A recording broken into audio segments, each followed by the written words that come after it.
ध्यान के किसी भी आरामदायक आसन में बैठ जाइए। अपनी कमर, गर्दन और सिर एक सीध में, दोनों हाथ घुटनों पे हो, ज्ञान अथवा चिन्ह मुद्रा में। आंखें आराम से बंद। अपने पूरे शरीर को शांत और स्थिर कीजिए। आपके शरीर में जहाँ कहीं पे भी कोई करापन हो उसको ढीला कर लीजिए। कहीं पे कोई तनाव ना हो।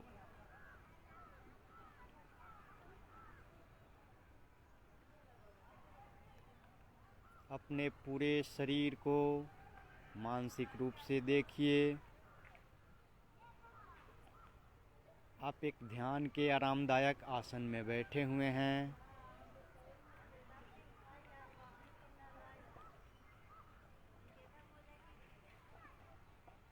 उसको महसूस कीजिए।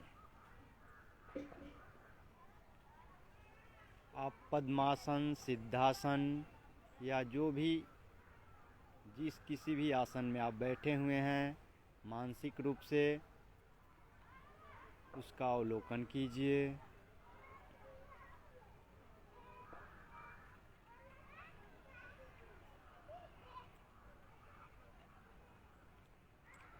अब आप अपनी सजगता को अपने पूरे शरीर के भार पे लेके आइए। आपके शरीर के वजन का अनुभव अपनी योगा मैट पे कीजिए।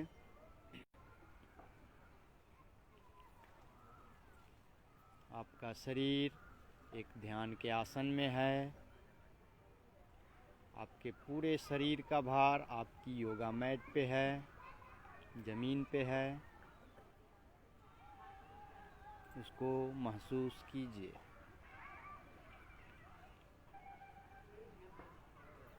आपका दाहिना हाथ दाहिने घुटनों पर है।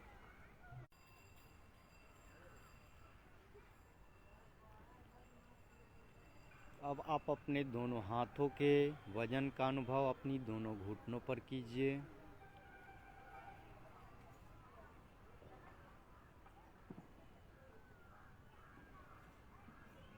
आपके दाहिने हाथ के वजन का अनुभव दाहिने घुटनों पर कीजिए। आप अपने बाएं हाथ के वजन का अनुभव अपनी बाईं घुटनों पर कीजिए।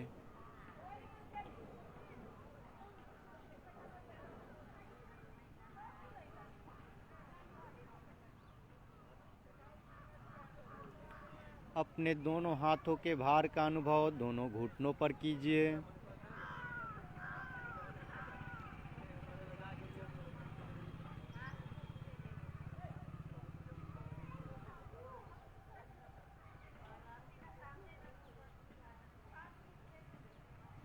अब आप अपनी सजगता को अपने चारों तरफ वातावरण में लेके जाइए।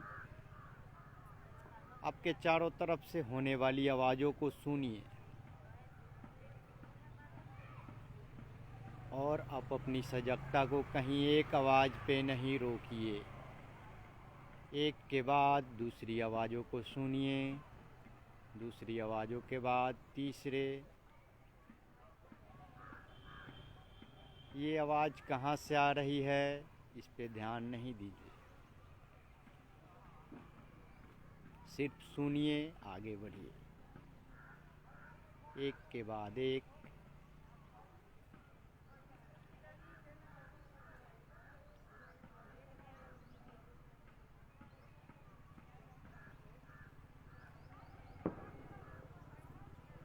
दूर से आने वाली आवाज़ों को सुनने का प्रयास कीजिए।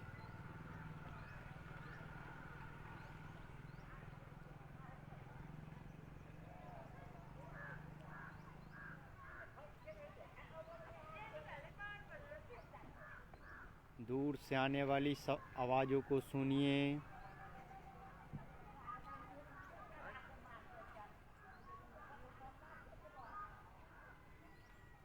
अपने नज़दीक से आने वाली आवाज़ों को सुनिए।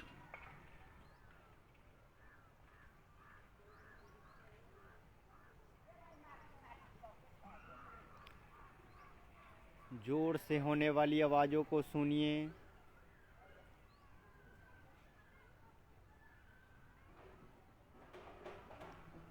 धीरे से होने वाली आवाज़ों को सुनिए। सबसे नज़दीक और धीमी आवाज़ आपकी श्वासोश्वास की आवाज़ है।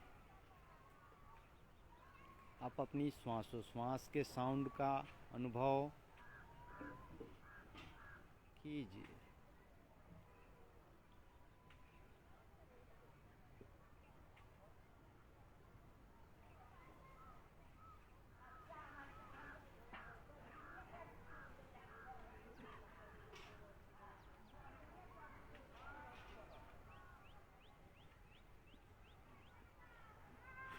अब आप अपनी अवेयरनेस को साउंड से हटाकर फिर से अपनी शरीर पे लेके आइए। आपके शरीर में पहने हुए कपड़ों के स्पर्श का अनुभव अपने स्किन पे कीजिए।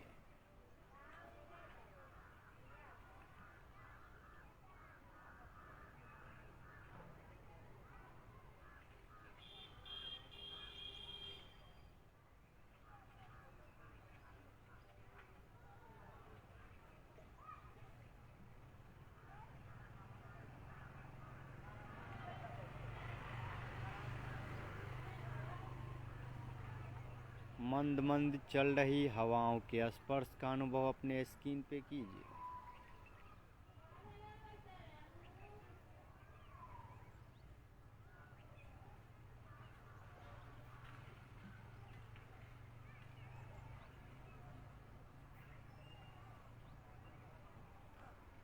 अब आप अपनी अवेयरनेस को अपनी आईब्रो सेंटर, दोनों भौं के बीच में जो आज्ञा चक्र है वहाँ पे लेके आइए। वहाँ पे एक जलती चमकती दिव्य ज्योति का मानस दर्शन कीजिए। एक जलती हुई मोमबत्ती के लौ का मानस दर्शन कीजिए। उस दिव्य ज्योति को देखते हुए 3 बार ओम मंत्र का उच्चारण करेंगे। फिर शांति मंत्र सुनिएगा। ओम मंत्र के उच्चारण के लिए लंबी गहरी श्वास लीजिए।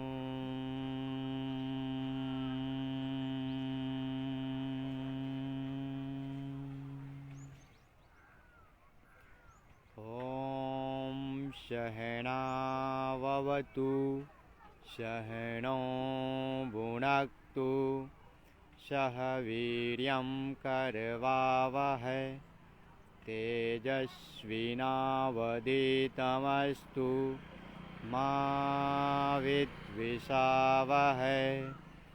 ओम शांति शांति शांति। हरि ओम। हरि ओम तत्सत। हरि ओम तत्सत। हरि ओम तत्सत। दोनों हाथों को जोड़िए। हरि ओम तत्सत। धीरे से अपनी आंखों को खोल लीजिए। हरि ओम तत्सत। हरि ओम तत्सत। हरि ओम तत्सत। आप लोगों को सुप्रभात। आज के विषय योग सत्र के बारे में पतंजलि योग सूत्र, योग दर्शन और यौगिक जीवन शैली। योग दर्शन क्या है? हमारी संस्कृति में 4 वेदों को सर्वोपरि माना गया है। ऋग्वेद, सामवेद, यजुर्वेद और अथर्ववेद। ऋग्वेद से छह वेदांत, वेदांग।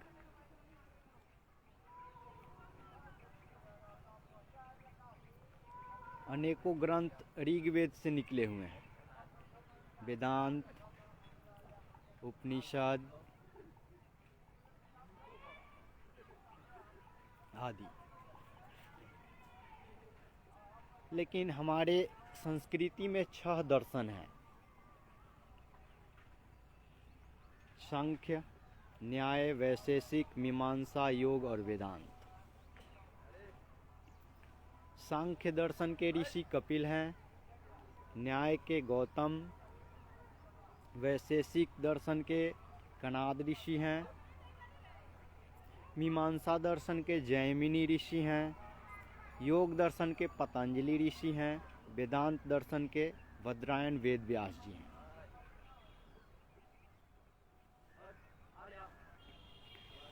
हम आज चर्चा करेंगे छह दर्शन में योग दर्शन का। योग दर्शन पतंजलि ऋषि के द्वारा संपादित किया गया है, जिसे 8 भागों में विभक्त किया गया है। अष्टांग योग के नाम से भी हम जानते हैं उसको। अष्टांग योग में यम, नियम, आसन, प्राणायाम, प्रत्याहार, धारणा, ध्यान, समाधि, ये 8 पहलू हैं अष्टांग योग के, जो योग दर्शन के सर्वोपरि हैं। ऐसे तो योग के अनेकों परिभाषाएं हैं, लेकिन ये मूलतः अष्टांग योग सर्वोपरि और सबसे ज़्यादा मशहूर हुआ, क्योंकि हमारे धर्म शास्त्रों में अलग अलग जगहों पे अलग अलग योग शास्त्रों में योग का जिक्र है, लेकिन संपूर्ण योग नहीं, कहीं कहीं से अगर हम अभ्यास करते हैं तो कितने हजारों वर्षों लग सकते हैं। लेकिन अगर हम व्यवस्थित योग को अपने जीवन में अभ्यास के माध्यम से करते हैं तो हमें वो परम सिद्धि के तरफ ले जा सकती है। तो अष्टांग योग में पतंजलि ऋषि ने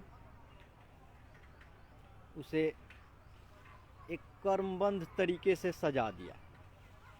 जो पहले के ऋषियों ने अलग अलग योग के परिभाषाएं दी। किसी ने भगवान श्री कृष्ण गीता में भी योग के 2-3 उदाहरण दिए हैं। योगः चित्तवृत्ति निरोध, समत्व योग उच्यते। समता सबसे ऊंची योग है। एक जगह बोले भगवान श्री कृष्ण, दूसरी जगह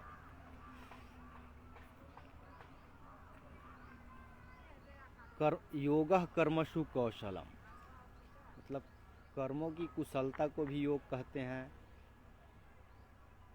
पतंजलि ने भी योग को योग अनुशासनम, योग चित्तवृत्ति निरोधा, अनेकों उदाहरण दिए। 2 उदाहरण वो भी दिए। और हठ योग प्रदीपिका में भी योग के अलग उदाहरण हैं। जैसे हमारी हठ योग, सबसे पहले हम समझेंगे हठ योग क्या है। हम अभ्यास में अगर संपूर्ण योग को स्थान देते हैं, समग्र योग को, तब तो ठीक है। सिर्फ अगर हम हठ योग का अनुसरण करते, सिर्फ आसन ही 3 घंटा करें रोज, तो वो संपूर्ण योग नहीं हुआ, वो सिर्फ हठ योग हुआ। योग को ऋषियों ने देखा कि इसे एक व्यवस्थित किया जाए, तो पतंजलि ऋषि तो अष्टांग योग व्यवस्थित किए ही। उनके अलावा भी 6 भागों में योग को विभक्त किया गया। हठ योग, आसन, प्राणायाम, मुद्रा, बंध और षटकर्म। आसन में भी बहुत सारे 84,000 आसन है, 84 लाख आसन है, जिसमें से मुख्यतः 84 आसन ही है। हमारे गुरुजी बताते हैं कि मुख्यतः 84 आसन का वर्णन आसन प्राणायाम मुद्रा बंध एक पुस्तक भी है, उसमें वर्णित है। लेकिन अब 84 आसन को साध लें।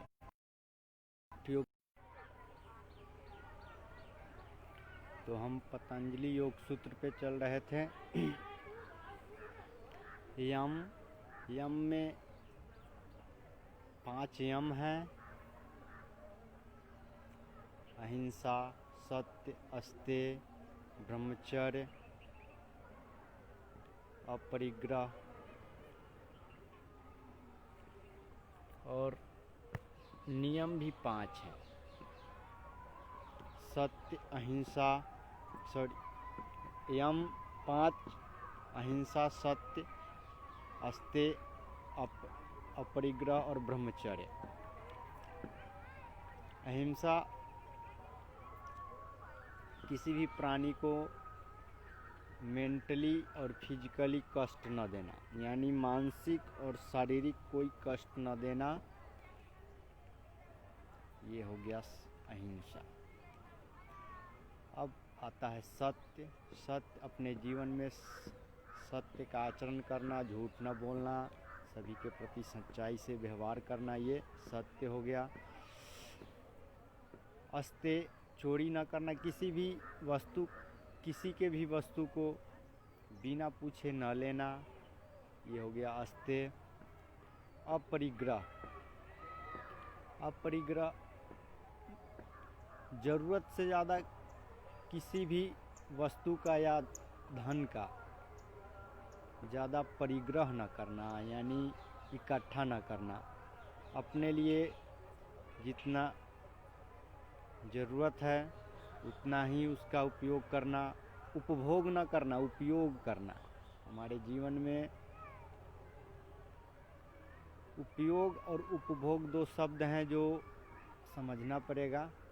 उपयोग का मतलब है कि जितना ज़रूरत है उतना ही हम उस वस्तु को उपयोग में लाएं, उसके बिना हम नहीं रह सकते, इसलिए उपयोग करना पड़ेगा। उपभोग, जिसके बिना हम रह भी सकते हैं लेकिन फिर भी हम उसका दुरुपयोग कर रहे हैं, भोग कर रहे हैं। दुरुपयोग, उपयोग और उपभोग, ये तीनों 3 शब्द हैं। उपयोग से समझ में आया किसी भी वस्तु का ज़रूरत भर यूज करना। दूसरा हो गया उपभोग, यूज तो करना लेकिन कुछ ज़्यादा करना। दुरुपयोग किसी भी वस्तु का अनावश्यक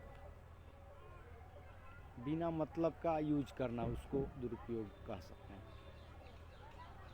तो हमारे जीवन में अस्तेय का भी एक महत्व है, जो हमारे सामाजिक चरित्र के निर्माण में सहायक है।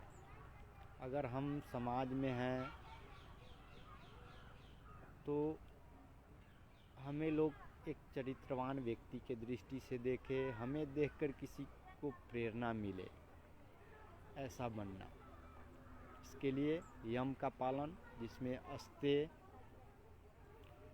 ब्रह्मचर्य, ब्रह्म के नज़दीक का आचरण करना, मतलब ब्रह्म से विमुख न होने का, कोई ऐसा काम न करना जिससे हम ब्रह्म से विमुख हों।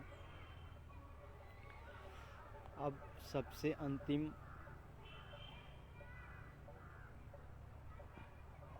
बात ये कि यम का पालन करते समय हमें बाहरी परिस्थितियों से जूझने की क्षमता भी बरकरार होगी। अगर हम सामाजिक तौर पे कुछ करते हैं, जैसे हम चोरी न करते हैं, तो इससे हमारे अंदर एक अनोखी क्षमता विकसित होगी, उसका एक अलग प्रभाव होगा, जो एक योग से जुड़े व्यक्ति के अंदर होनी चाहिए। लोगों को आप देखते होंगे जहाँ पे आप हैं वहाँ पे समाज में जो लोग चोरी करते हैं, मतलब यम का पालन नहीं करते, उनका व्यवहार, और जो थोड़ा बहुत भी यम का पालन करते हैं उनका व्यवहार, ये दोनों के प्रति लोगों के मन में क्या भावनाएं हैं इसे भी समझना पड़ेगा। जैसे महात्मा गांधी जी, अहिंसा एक यम है, उसका आजीवन पालन किए, आज राष्ट्रपिता बन चुके। राष्ट्रपिता हैं, उनको लोग मानते हैं, लेकिन राष्ट्र के कोई पिता नहीं होते हैं। चलिए इससे छोड़ते हैं। अब दूसरा आता है नियम। नियम यानी हमारे अपने लिए, हमारे अंदर के लिए, ये तो समाज के लिए हो गया, इससे समाज को भी फायदा होगा, आपको भी होगा। और नियम में सिर्फ हमारी अंदर की शुद्धि होगी, अंदर बाहर की शुद्धि। तो नियम में हो गया सम मतलब समता, संतोष मतलब किसी भी चीज़ के प्रति संतोष रखना कि अब इतना हो गया तो इतना ही काफ़ी है, कोई बात नहीं, इतना से हो जाएगा। संतोष, सम, संतोष। तप मतलब शारीरिक मानसिक रूप से तपना, यानी कि कोई अगर हमें कहीं पे कुछ प्राकृतिक आपदा के कारण, जैसे आज अभी लॉकडाउन के कारण हम लोगों को कुछ तप करना पड़ा, क्योंकि इसमें बहुत सारे लोग कहीं कहीं पे बहुत सारे प्रॉब्लम में रहें, लेकिन फिर भी भारत के लोगों के जीवन में योग का कुछ अंश तो दिखाई देता है। सबके जीवन में तप किया यहाँ के लोगों ने, तो ये हो गया तप। स्वाध्याय, अपने लिए कोई ऐसे पुस्तक, धार्मिक ग्रंथों का अध्ययन करना जो हमारे अपने अनुभव के बारे में हो, हमारे आत्मा के बारे में हो, हमारे मन के बारे में हो, इसको बोलते हैं स्वाध्याय। स्वाध्याय, ईश्वर प्राणिधान। ईश्वर प्राणिधान में ईश्वर के प्रति समर्पण, ये हो गया नियम। तो यम नियम। उसके बाद आसन। आसन में स्थिरम सुखम आसनम, अर्थात किसी भी एक अवस्था में लंबे समय तक बैठे रहना आसन कहलाता है। प्राणायाम, प्राणजोर आयाम, अर्थात श्वासोश्वास, श्वास प्रश्वास के बीच समता स्थापित करना प्राणायाम कहलाता है। प्रत्याहार। प्रत्याहार जैसे प्रत्याहार, हम अपने सारे इंद्रियों के विषयों को उसे हटाकर मन को अंतर्मुख करना ही प्रत्याहार है। जैसे कि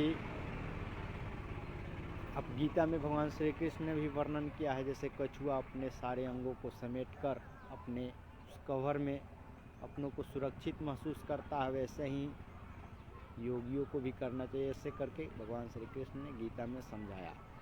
तो ये एक प्रत्याहार की साधना है। प्रत्याहार। धारणा। धारणा हो गया किसी भी वस्तु में के साथ पूर्ण रूप से एकाकार होना, धारणा कहलाता है। धारणा का जो उच्चतर अवस्था है उसको ध्यान बोलते हैं। ध्यान का जो उच्चतर अवस्था है उसको समाधि बोलते हैं। धारणा करते करते ध्यान में जाते हैं, ध्यान से समाधि लगती है। तो ये है पतंजलि ऋषि का अष्टांग योग दर्शन। इसके अलावा भी 6 भागों में योग को विभक्त किया गया है। हठ योग, राजयोग, क्रिया योग जो बहिरंग साधन है, कर्म योग, भक्ति योग और एक ज्ञान योग, ये अंतरंग साधन है। तो अब हठ योग के भी आसन, प्राणायाम, मुद्रा, बंध, 4 और षटकर्म 5 रूप हैं हठ योग में। सबसे पहले समझेंगे हठ योग क्या है। हठ मतलब ऐसा नहीं कि हठ करके हम अपने शरीर को साधे, उसको हठ योग बोलते हैं, ऐसी कोई बात नहीं है। हठ योग का मतलब हमारे शरीर को साधना नहीं होता।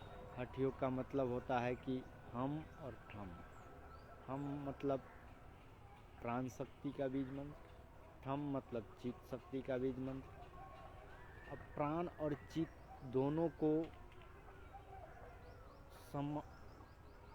समत्व करना मतलब बैलेंस करना ही हठ योग कहलाता है। प्राण शक्ति और चित्त शक्ति को बैलेंस करके हठ योग को साधा जाता है। अब दूसरा हो गया राजयोग। राजयोग में ऐसे तो अष्टांग योग को बहुत लोग राजयोग बोलते हैं, लेकिन ऋषियों ने कुछ अलग तरीकों से राजयोग बताया है, जैसे यम, नियम, प्रत्याहार, धारणा, ध्यान, समाधि, उसको 6 रूप में बताया है। उसके बाद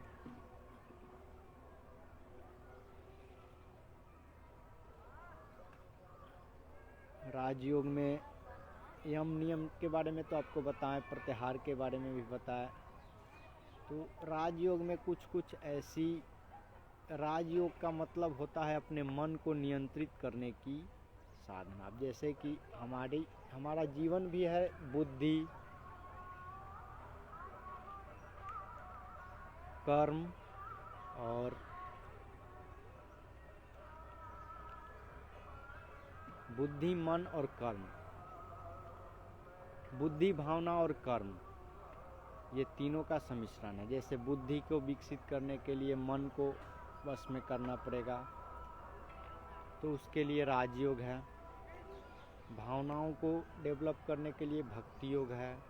कर्म को सही दिशा में ले जाने के लिए कर्म योग है। तो योग को हम एक अभ्यास के रूप में न लेकर, एक साधना के रूप में न लेकर, हम उसको अपने जीवन के एक अंग के रूप में लें, जीवन शैली के रूप में लें। जैसे कि हम खाना खाते हैं, हम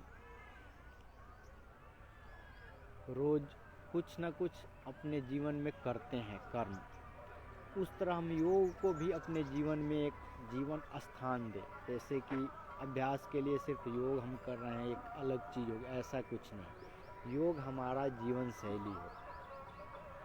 तो यौगिक जीवन शैली के लिए हमें कुछ पॉइंट्स रखने पड़ेंगे।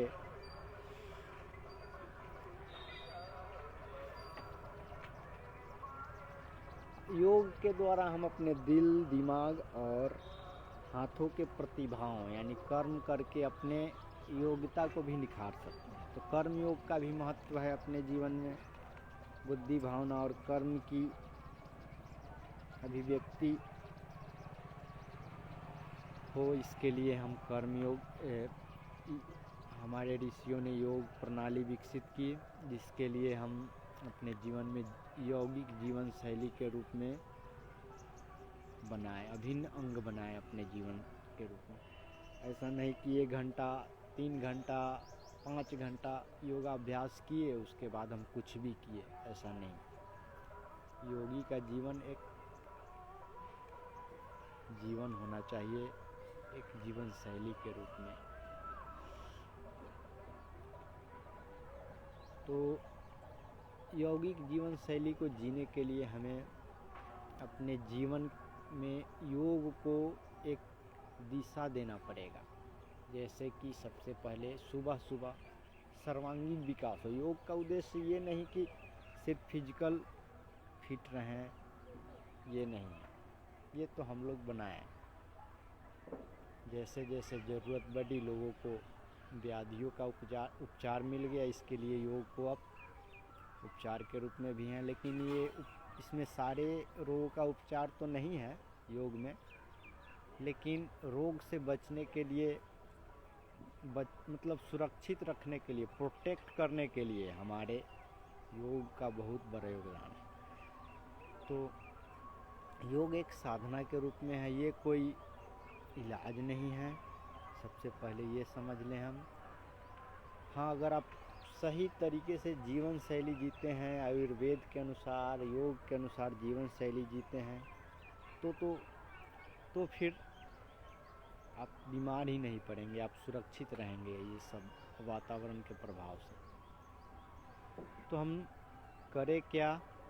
सबसे पहला उद्देश्य, हम अपने जीवन को यौगिक जीवन शैली बनाएं। यौगिक जीवन शैली बनाने के लिए हमारे लिए भोजन ज़रूरत है, वैसे ही कपड़ा ज़रूरत है, मकान ज़रूरत है, वैसे ही योग भी हमारे लिए ज़रूरत है। हम इसे समझते नहीं, लेकिन ज़रूरत है इसका। तो इसको हम अपने जीवन का एक अभिन्न अंग बनाएं। कैसे बनाएं, इसे समझें। इसको दैनिक साधना के रूप में लें। सबसे पहले रोज़ 20 मिनट आसन किए, 10 मिनट प्राणायाम किए, 15 मिनट योग निद्रा किए, 5 मिनट मंत्र साधना किए और 10 मिनट ध्यान किए। अगर हम 1 घंटा आसन करते हैं, 1 घंटा प्राणायाम करेंगे, तो इस तरह करके 5, 6, 7 घंटा लगेगा, हम कुछ नहीं कर पाएंगे। योग का उद्देश्य हमारे जीवन का सर्वांगी विकास है। योग का उद्देश्य हमारे जीवन को टालना नहीं है, हमारे जीवन को मतलब योग में ही दिन रात योग करते रहें, ऐसा भी नहीं है। हाँ, उसको योग जोड़ सकते हैं उसमें हम, जैसे कि अलग अलग अब आसन ही हठ योग ही दिन भर करते रहें तो वो भी ठीक नहीं, वो योग नहीं हुआ। तो फिर ये एकांगी विकास हो गया, सर्वांगी विकास नहीं हुआ। ये हमारे लिए, मनुष्य के लिए उचित नहीं है। और स्वामी शिवानंद जी, जो हमारे गुरु जी के गुरु जी के गुरु जी यानी दादा गुरु, कहते थे कि योग का उद्देश्य हमारे जीवन में हमारी सर्वांगी विकास है। सर्वांगीण विकास अगर होता है तो योग का सही फल मिल रहा है। अगर एकांगी विकास हो रहा है तो नहीं हो रहा, पूर्ण फल नहीं हो रहा। कुछ जैसे कि बारिश होता है तो खेत में अगर फसल है तो उनको बहुत ज़्यादा फ़ायदा मिलता है, लेकिन बेवजह बारिश होता है तो कुछ फ़ायदा नहीं, लेकिन फिर भी कुछ फ़ायदा होता है। जैसे कीचड़ आदि धुल जाते हैं, बहुत सारे जगह पे साफ़ सुथरा हो जाता है, होता तो है। तो योग से फ़ायदा तो होता है, लेकिन जो होना चाहिए वो नहीं होता। तो हम अपने जीवन में योग को एक जीवन शैली का अभिन्न अंग बनाएं और समग्र योग को, अब एक ही दिन में तो समग्र योग कर नहीं सकते, तो अपना दिनचर्या के हिसाब से दैनिक साधना, साप्ताहिक साधना, वार्षिक साधना, इस तरह के रूप में मासिक साधना, एक पक्ष में भी करना, इस तरह के रूप में भी विभक्त कर सकते हैं। जैसे कि दैनिक साधना के रूप में हो गया, 20 मिनट आसन कर लिए, 10 मिनट प्राणायाम कर लिए, 15 मिनट योग निद्रा कर लिए, 5 मिनट मंत्र साधना और 10 मिनट ध्यान आदि कर लिए। अब साप्ताहिक साधना में सप्ताह में एक बार मंत्र योग, हवन, भक्ति योग के लिए कुछ कीर्तन कर लिए। ये हमारे आश्रम में बताए गए हैं सर्वांगीण योग।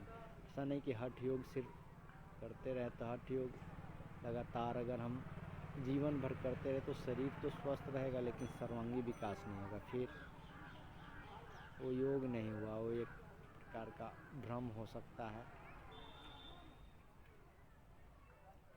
तो हम अपने जीवन में योग को एक जीवन शैली के रूप में स्थान दें।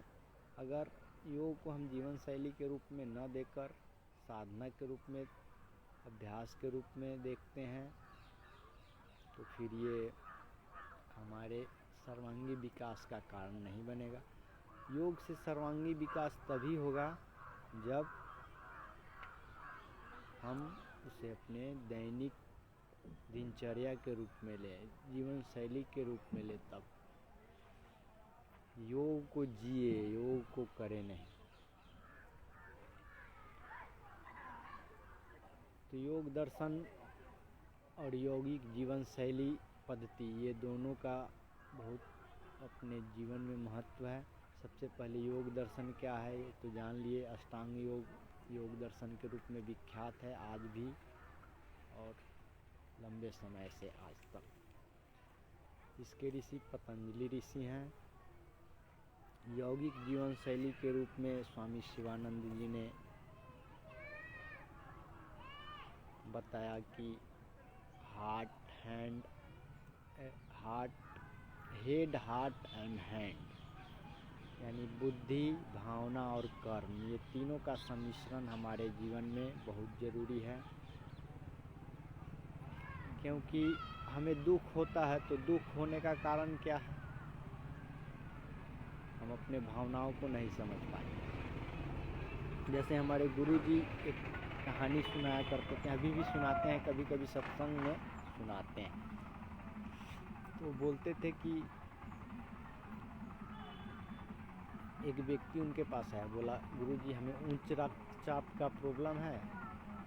हमारे गुरुजी पूछे उच्च रक्तचाप में उनको क्या क्या प्रॉब्लम है, जैसे कि हाई ब्लड प्रेशर होने के बाद होता है कि निम्न अवस्था, मध्यम अवस्था, उच्च अवस्था। तो वो बोला कि निम्न अवस्था ही है लेकिन हमको नींद नहीं आती, मुझे नींद नहीं आती। हमारे गुरुजी पूछे अच्छा इसका कारण क्या है, तुम्हें उच्च रक्तचाप कैसे हुआ, इसका कारण तुम बता सकते हो, कुछ ऐसा हुआ होगा जिसके कारण हुआ होगा। तो वो व्यक्ति बताया उनको, गुरुजी को, कि उच्च रक्तचाप का एक ही कारण है। जब वो सरकारी कर्मचारी थे, सेवानिवृत्त हुए, उसके बाद वो अपने बरामदे में सोफा पे बैठ के अखबार पढ़ रहे थे। उस समय उनकी बहू उनके घर में पोंछा लगा रही थी और उस समय गुस्से में थी। तो गुस्से में होते बोलती गई। क्या बोलती गई? हमारे ससुर कुत्ते की तरह दिन भर बैठे रहते हैं और हमें कितना काम करना पड़ता है, वो बैठे बैठे सब देखते हैं, कुछ करते नहीं। मतलब अपना ये टोन कुछ होता है हर आदमी के समाज में, घर में कुछ न कुछ। तो ऐसा सुनने के बाद उनके मन में एक, उस समय तो कुछ बोले नहीं, कभी भी नहीं बोले वो, लेकिन मन में ये बात घर कर गई, जिसके कारण उनको उच्च रक्तचाप का प्रॉब्लम हो गया।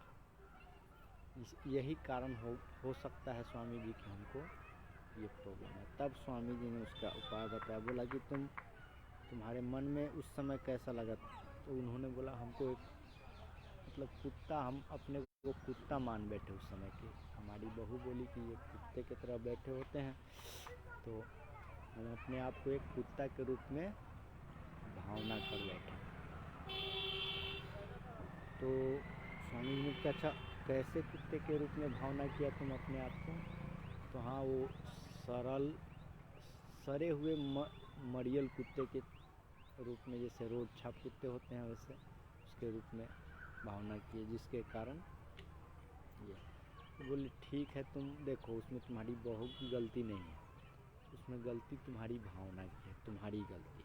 अगर उस समय तुम उस मरियल और सरे हुए कुत्ते के रूप में न देखकर तुम सोचते हम एक बहुत बड़े मेम साहब के कुत्ते हैं, जो रईस कुत्ते हैं, बहुत बड़े आलीशान बंगले में रहते हैं, हमें टाइम से खाना मिलता है, पानी मिलता है, हमारे लिए साफ़ सुथरा करने के लिए व्यक्ति रखे हुए हैं, तो और गाड़ी में भी घूमते हैं। ऐसे कुत्ते के रूप में भावना करते तो क्या हो जाता? तो तुम बीमार नहीं होते। ऐसे करके देखो कुछ दिन। तो उन्होंने ये अभ्यास शुरू किया, अपने को सरे हुए मरियल कुत्ते के रूप में न देखकर कुछ दिन मेम साहब के कुत्ते के रूप में भावना किया। कुछ ही समय के बाद फिर वापस आया तो बोला गुरुजी मेरा बीमारी ठीक हो गया।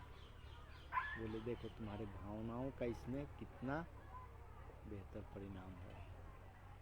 तो हमारे जीवन में भावना और बुद्धि की